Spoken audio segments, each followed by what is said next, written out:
తెలంగాణ విషయానికొస్తే తెలంగాణలో ఈ ఫార్ములా రేస్ అన్నారు. కేసీఆర్ అరెస్ట్ అన్నారు. కేటీఆర్ అరెస్ట్ అన్నారు. ఏదో మాట మీడియాకు లీకులు ఇస్తున్నారు తప్ప చేతుల్లో లేదు అనేది చర్చ. చేతుల్లో అంటే ఏంది, మీరు ఇప్పుడే తీసుకుపోయి కేటీఆర్ గారిని అరెస్ట్ చేయమంటారా ఇట్లా? ఎప్పటి నుంచో అంటున్నారు కదా. ఎప్పటి నుంచి అన్నా కానీ ఒక పద్ధతి ప్రకారము, ఒక చట్ట ప్రకారము నడుస్తుంది. ఊరికేనే ఏదో అధికారం ఉంది కదా అని చెప్పి ఇమీడియట్ తీసుకుపోయి జైలు వేయడానికి ఏదైనా ఉండదు. ఒక పద్ధతి ప్రకారం దాంట్లో ఏం జరిగినాయి, లావాదేవీలు ఎట్లా జరిగినాయి, వీళ్ళు చెప్తున్నది ఏంది, లోపల జరిగింది ఏంది, ఇవన్నీ కూడా ఆధారాలతో సహా ఇవన్నీ ఎంక్వైరీలో తేలుతాయి. ఇప్పుడు ఇవాళ అనుమతి ఇవ్వమని కోరినరు, అదేదో ఏసీబీకి చేరిందని అంటున్నారు. ఏసీబీ కూడా ఏదో కేసు నమోదని చెప్తున్నారు. తర్వాత తదుపరి ఎంక్వైరీలో అన్నీ జరుగుతాయి కదా. సో అది ఏంటంటే ఏదో ఇమీడియట్లీ జరిగిపోవాలని కొంతమందికి ఉన్నది. ఎందుకంటే వాళ్ళు చాలా తప్పులు చేశారు కాబట్టి, ఈ రాష్ట్రంలో చాలా అవినీతి చేశారు, బడ్జెట్ అంతా దోసుకున్నారు, దోపిడీ చేశారు. వాళ్ళని ఇమీడియట్లీ వాళ్ళని మొత్తం బయట పెట్టి జైల్లో వేయాలని అందరికీ ఉన్నది. వాస్తవానికి ఈ రాష్ట్రంలో చాలామందికి ఉన్నది. కానీ కొన్ని ఒక ప్రాతిపదికన, ఒక పద్ధతి ప్రకారము, ఒక సిస్టమేటిక్గా చట్ట ప్రకారము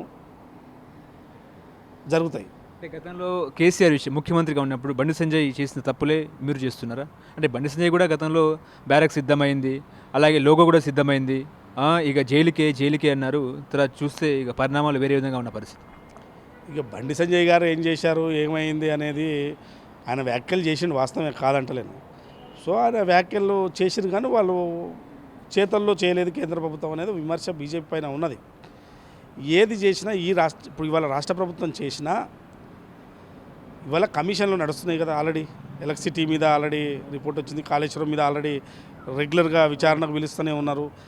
సో ఒక పద్ధతి ప్రకారం కమిషన్లు వేసి విచారణకు పిలిచి నిజంగా ఏం జరిగింది, ఇందులో ఎంత తప్పు జరిగింది, ఎవరెవరు ఇన్వాల్వ్మెంట్ ఉన్నారు అనేది సో టోటల్గా ఒక రిపోర్ట్ తయారు చేయాల్సిన బాధ్యత ఈ కమిషన్ల పైన ఉన్నది. కమిషన్ రిపోర్ట్ ఇచ్చిన తర్వాత తదుపరి నిర్ణయాలు ఉంటాయి కదా, జనరల్గా ఉండాల్సిందే కదా. సో తొందరపడి ఏది ప్రభుత్వం చర్యలు చేపట్టదు. ఏదైనా చట్ట ప్రకారం లీగల్గా ప్రొసీడ్ అవుతుంది. ఇప్పుడు ధరణికి బదులు మీరు భూమాత చట్టం తీసుకొచ్చారు. ఏంటండి అంటే జస్ట్ పేరే మార్చారు, ప్రాసెస్ మొత్తం గత ప్రభుత్వ ప్రాసెస్. చదివిరా, మొత్తం చదివిరా మాన్యువల్స్, మొత్తం మాన్యువల్స్ అని చట్టమైంది కదా, నిన్ననే చట్టమైంది అసెంబ్లీలో. మొత్తం మీద ఇలా ధరణి అనేది మనకు ఒక పేదలను పట్టి పీడించింది. భూములను కొల్లగొట్టారు దాని పేరు మీద. ఇలా భూమాత పేరు మీద ఏదైనా ఇప్పుడు ఇవాళ చూడండి, ఇలా మాన్యువల్గా కూడా రాయాల్సిందే. రిజిస్ట్రేషన్స్ ఏది జరిగినా, మొటేషన్ జరిగినప్పుడు కానీ, భూములు లావాదేవీలు అటు ఇటు మార్పు చేర్పులు జరిగినప్పుడు మొత్తం కూడా మాన్యువల్గా కూడా చేయాల్సిందే. ఇది కొత్త పరిణామం కదా. వాళ్ళు ధరణిలో తెచ్చిన తర్వాత ఇవన్నీ పోయినాయి కదా.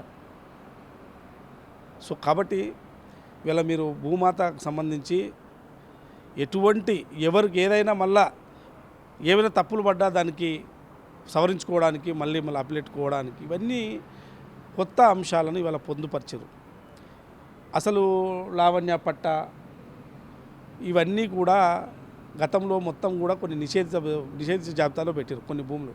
ఇలా ఓపెన్గా ప్రతి సర్వే నెంబర్ ఏ సర్వే నెంబర్ అయినా ఓపెన్ చేసుకోవడానికి ఈ ప్రభుత్వం అవకాశం ఇవ్వబోతుంది. మొత్తం భూమాత ఇవి ఉండబోతుందని చెప్పి స్పష్టంగా మంత్రి గారు చెప్పారు. సో పూర్తి స్థాయిలో భూమాత వెబ్సైట్ కానీ మొత్తం పోర్టల్ కానీ ఓపెన్ అయిన తర్వాత మనకు పూర్తిగా అది ఎట్లా ఉంటుంది, ఎంత అద్భుతంగా ఉంటుందని మనకు అర్థమవుతుంది.